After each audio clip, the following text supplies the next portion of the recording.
네, 안녕하세요. 신학교 성도 여러분, 한 주간 잘 지내셨나요? 저는 오늘도 두 곡의 찬양을 나누기 위해 준비해온 찬양 한 걸음의 진행자 이청봉 전도사입니다. 지난 한 주간 어떻게 지내셨나요? 날씨가 많이 따뜻해지고 이제 햇살도 많이 따끈따끈해져서 여름이 느껴지는 듯한데요. 우리 성도님들 이럴 때일수록 더 건강 조심하시고, 특별히는 아침과 점심 때 일교차가 굉장히 커서 감기에 걸리기 너무나 쉬운 계절인 것 같습니다. 우리 성도님들 감기 조심하시고 건강한 신앙생활 하는 여러분들이기를 소망합니다. 네, 오늘도 저는 찬양 두 곡을 준비해 왔습니다. 찬송가 한 곡과 또 찬양 한 곡, 이렇게 두 곡을 준비해 왔는데요. 먼저 찬송가부터 같이 들어보고 이야기 나눠볼게요. 오늘 제가 준비해온 찬송가는 내 평생에 가는 길이라는 찬송가입니다. 이 찬송가에도 이야기가 이렇게 담겨져 있는데, 먼저 찬송가 듣고 이야기 나누어 보도록 하겠습니다. 함께 찬송가 듣고 오도록 하겠습니다.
네, 찬송가 잘 듣고 오셨나요? 우리에게 굉장히 익숙한 또 우리가 많이 좋아하고 고백하는 내 평생에 가는 길이라는 찬송가죠. 네, 이 찬송가는요, 그 호레이쇼 스패포드라는 분의 이야기가 이 안에 담겨져 있습니다. 지금부터 제가 그 이야기 들려드릴게요. 호레이쇼 스패포드는 1860년대에 시카고의 성공한 법률회사 사장이었습니다. 뿐만 아니라 그는 그와 또 그의 아내 안나 스패포트는 세계적 전도자인 무디와 굉장히 절친한 친구였었죠. 그래서 그는 무디교회 회계집사와 또 주일학교 교사로 섬겼던 굉장히 독실한 크리스찬이었습니다. 그런데 그는 43세가 되던 1871년에 시카고 북쪽 부동산에 투자를 했다가 대화재로 인해서 전 재산을 잃게 되어집니다. 이 재난 직전에는 극성 전염병 피부질환으로 인해서 첫째 아들을 잃기도 하죠. 엄청난 시련 앞에서 스패포트와 또한 그의 가족들은 마음의 안정과 또 휴식이 절대적으로 필요함을 깨닫습니다. 그래서 1873년에 그는 아내와 네 딸과 함께 영국 등의 어떤 유럽 여행을 가기로 계획을 합니다. 때마침 유럽에서 복음전도 사역을 전개하고 있던 친구 무디의 전도 집회도 돕고 싶었기 때문에 그는 유럽 여행을 계획하게 됩니다. 그래서 1873년 11월 15일 스패포트와 그 아내 또 네 딸과 비롯해서 많은 승객을 태웠던 프랑스 여객선 빌르 드 아브로라는 그 배는요 뉴욕항을 출발하게 됩니다. 하지만 출발 몇 분 전에 스패포트는 사업 때문에 지연이 되어서 나중에 따라갈 요량으로 배에서 내리게 되지요. 아내와 딸들을 태운 배는 순항하는 듯 했습니다. 그런데 모두들 깊은 잠이 들었던 22일 새벽 2시 그 배는 대서양 한가운데에서 영국 철갑선이었던 라키언호와 정면으로 충돌하게 됩니다. 그래서 그 충돌로 인해서 배는 226명의 생명을 안고 바닷속으로 가라앉게 되어집니다. 그 와중에 스패포트의 딸들은 모두 배와 함께 잠기었지만 그의 아내는 물 위로 떠올라서 구명정에 구조되게 됩니다. 그리고 나서 9일 후 다른 생존자들과 함께 웨일즈와 카디프에 도착한 스패포트의 그 부인은 혼자만 살아남았음이라는 짤막한 전문을 남편에게 보냅니다. 이 소식을 전해받은 스패포드는 앞이 캄캄해졌습니다. 그러나 사랑하는 딸들을 잃고 또한 정신없이 헤맬 그의 아내가 걱정이 되어서 부인을 데려가기 위해서 배에 오르게 됩니다. 배에 탄 후 선장과 함께 이야기를 나누던 중에 선장은 스패포트에게 다음과 같이 이야기합니다. 지금 이 배는 딸들이 잠긴 물 위를 지나고 있습니다. 그때까지 애써 잔잔함을 유지하려 노력했던 스패포트의 마음에 커다란 파도가 일어나기 시작합니다. 깊은 곳에 잠들어 있을 딸들을 생각하니 그는 너무나 괴로웠던 것입니다.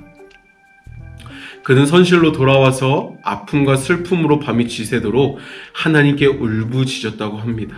주님, 누구보다도 주님을 사랑했던 저에게 어찌하여 이토록 큰 시련을 주십니까? 그는 방에 틀어박혀 두문불출하게 되고 주변 사람들은 그의 믿음이 혹시라도 실족할까봐 크게 걱정했다고 합니다. 그런데 어찌된 일일까요? 절망하며 탄식하며 기도하던 스패포트에게 갑자기 마음속 깊은 곳에서 형언할 수 없는 하나님에 대한 신뢰와 평안이 솟구쳐 오르기 시작했던 겁니다. 그리고 그의 입술에서는 평생 경험해보지 못한 평안을 고백하고 있었습니다. 그 고백은 이렇게 이루어져 있었다고 해요. 평안해, 내 영혼 평안해, 하나님의 뜻이 이루어지이다. 그리고는 아침이 되자 스패포드는 주님이 주신 그 영감으로 시를 써내려갔는데 그 시가 바로 오늘 우리가 같이 고백했던 내 영혼 평안해입니다. 시카고로 돌아온 스패포드는 무디 목사에게 재능을 인정받아 음악 전도사로 활동하고 있던 필립 블리스에게 자신의 아픈 사연과 고백을 들려주었습니다.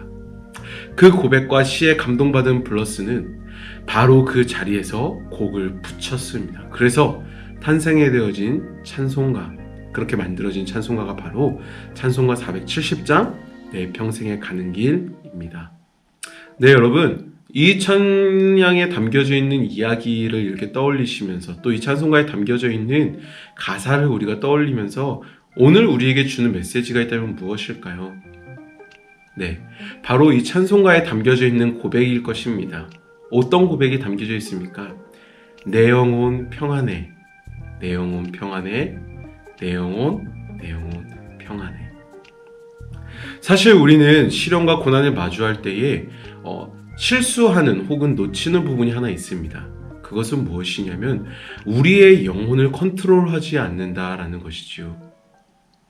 우리의 주변을 컨트롤하려고 하고, 또한 나의 감정을 컨트롤하려고 하고, 또한 사람을 컨트롤하려고는 하지만 정작 우리 안에 있는, 자신 안에 있는 그 영혼은 컨트롤하지 않는 모습, 그런 모습이 우리가 시련을 마주할 때 나타나는 모습이 아닌가라는 것입니다. 우리는 성경을 묵상하면서 시편을 묵상할 때에 많은 이러한 고백을 듣게 됩니다. 나의 영혼아, 눈을 들어 주를 바라보아라. 나의 영혼아, 너의 도움이 어디서 오나? 나의 영혼아. 시편 기자는 자신의 영혼을 향해서 끊임없이 선포하는 그 고백을 시편을 통해서 우리에게 보여주고 있습니다. 그렇다면 그 모습이 오늘을 살아가는 우리에게 어떤 의미를 던져줄까요?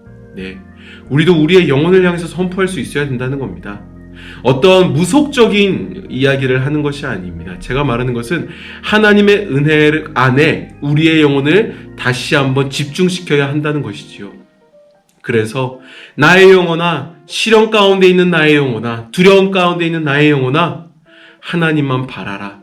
평안의 왕이 되시는 하나님만 바라라. 나의 영혼아, 잠잠히 하나님만 바랄지어다 라고 우리가 믿음으로 우리의 영혼을 향해 선포할 수 있어야 된다는 겁니다. 사랑하는 신답교회 성도 여러분, 참 문제가 마주하게 되었을 때 우리는 너무나 혼란스럽고 당황해서 어떻게 해야 될지 알지 못할 때가 너무나 많은 것 같습니다. 오늘 이 이야기에 나왔었던 스패포드와 같이 시련을 마주할 때에 어쩌면 우리는 너무나 낙심이 되어서 모든 것을 내팽겨치고 정말로 아무렇게나 살고 싶어하는 모습, 혹은 하나님께 원망하고 싶어하는 모습이 우리 안에 있는 것 같습니다. 네, 우리는 그럴 수 있습니다. 왜냐하면 우리는 연약한 사람이기 때문입니다. 하지만 우리는 그냥 사람이 아니지요. 하나님을 믿는, 우리를 죄에서 구원하신 예수 그리스도를 믿는 우리는 그리스도인이지요. 사랑하는 신답교회 성도 여러분, 날마다 우리와 동행하시는 그 하나님을 힘입어, 그 하나님의 은혜를 힘입어서 우리의 영혼을 통치하는 우리가 되길 원합니다. 낙심 가운데 있는 영혼을 향해서 선포하는 우리가 되길 원합니다. 눈을 들어 주를 보아라. 너의 도움이 어디서 오나? 무너져 있는 영혼을 향해 선포하는 우리가 되길 원합니다. 넘어져 있는 영혼아, 하나님을 바라라. 너의 도움이 주께로부터 온다. 그리고 아파하는 영혼을 향해서 선포하는 우리가 되길 원합니다. 나의 영혼아, 주를 바라보아라. 너의 치료가 하나님께로부터 옴이라. 사랑하는 신답교회 성도 여러분, 그렇게 하나님을 믿음으로 시련과 고난의 시간 속에서 우리의 영을 다스리는 우리가 되길 소망합니다. 감정에 다스려지는 것이 아니라, 상황에 다스려지는 것이 아니라 하나님의 은혜에 영을 다스리는 귀하고 아름다운 신답의 성도 여러분들이 되기를 주님의 이름으로 축복합니다. 아멘. 네, 다음으로 또 제가 준비한 찬양 한 곡이 있습니다. 어쩌면 이 찬양은 조금 낯선 찬양이지 않을까 생각합니다. 바로 꽃들도라는 찬양입니다. 먼저 이 꽃들도 찬양 같이 듣고 이야기 함께 나눠보도록 하겠습니다. 함께 찬양 듣고 오겠습니다.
하늘이 열리고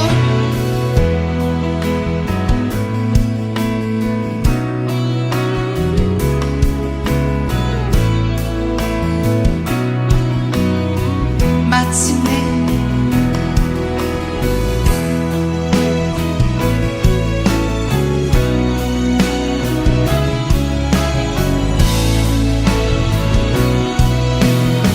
꽃들도 구름도 꽃들도 구름도 바람도 넓은 바다도 찬양하라 찬양하라 예수를 하늘을 울리며 노래해 나의 영원한 은혜의 주 은혜의 주 꽃들도 구름도 꽃들도 구름도 바람도 넓은 바다도 찬양하라 찬양하라 예수를 하늘을 울리며 노래해 나의 영원한 은혜의 주 은혜의 주 은혜의 주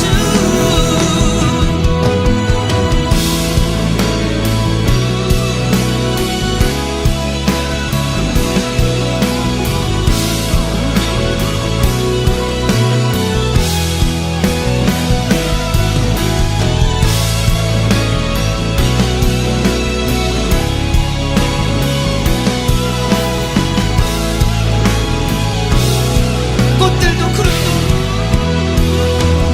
꽃들도 구름도 바람도 넓은 바다도 찬양하라 찬양하라 예수를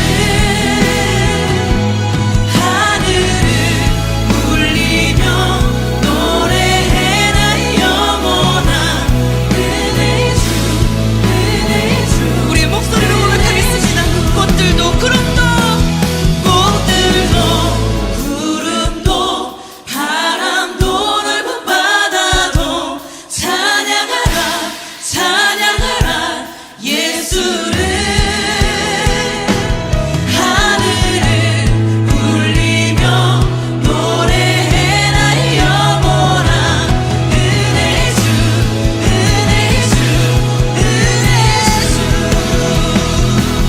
꽃들도 구름도 바람도 넓은 바다도 찬양하라 찬양하라 예수를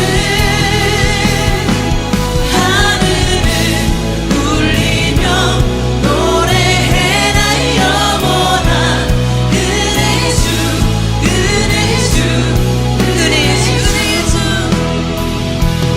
은혜의 주 은혜의 주 은혜의 주 은혜의 주 은혜의 주 은혜의 주 예수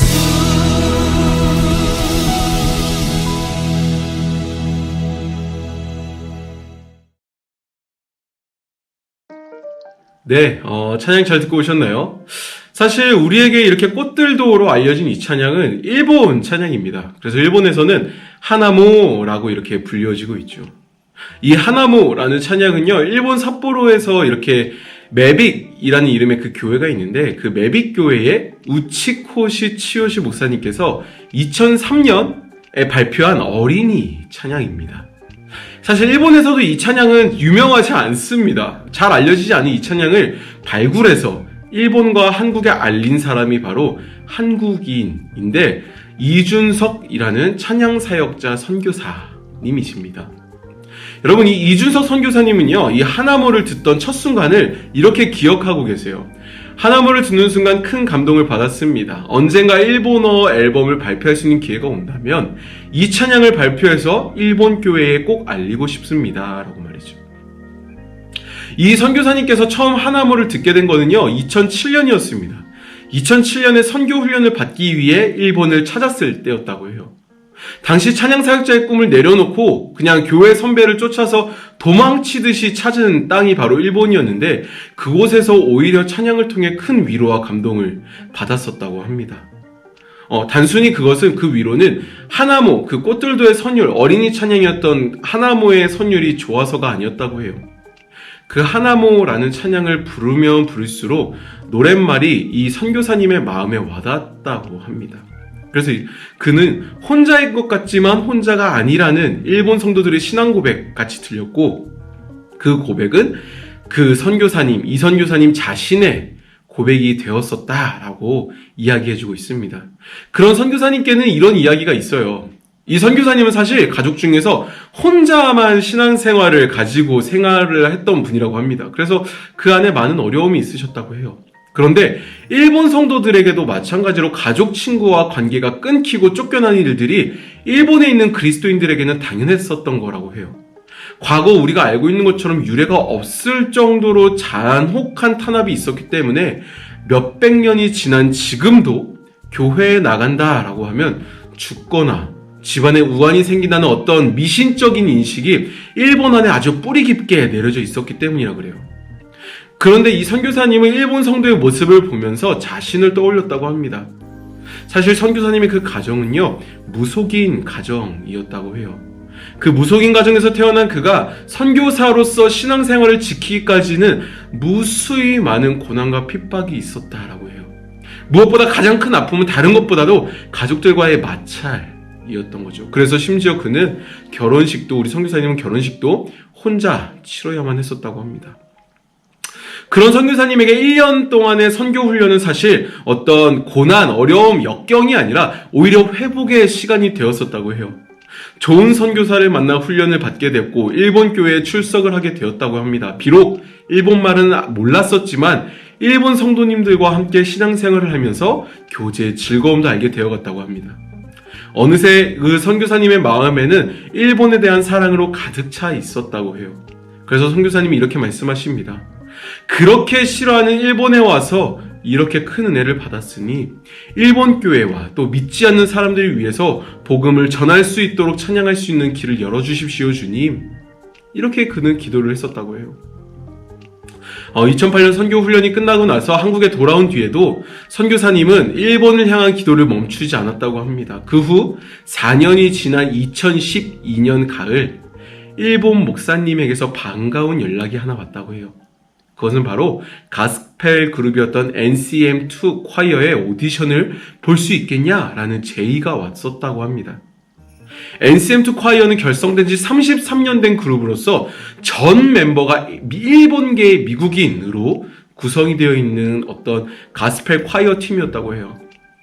오디션을 보러 NCM2 콰이어 사무실이 있는 미국 LA로 갔다고 합니다. 멤버들이 진짜 올 줄은 몰랐다면 정말 놀랐었다고 해요. 그때 오디션에서 그토록 바라던 바로 하나모 꽃들도를 불렀다고 합니다.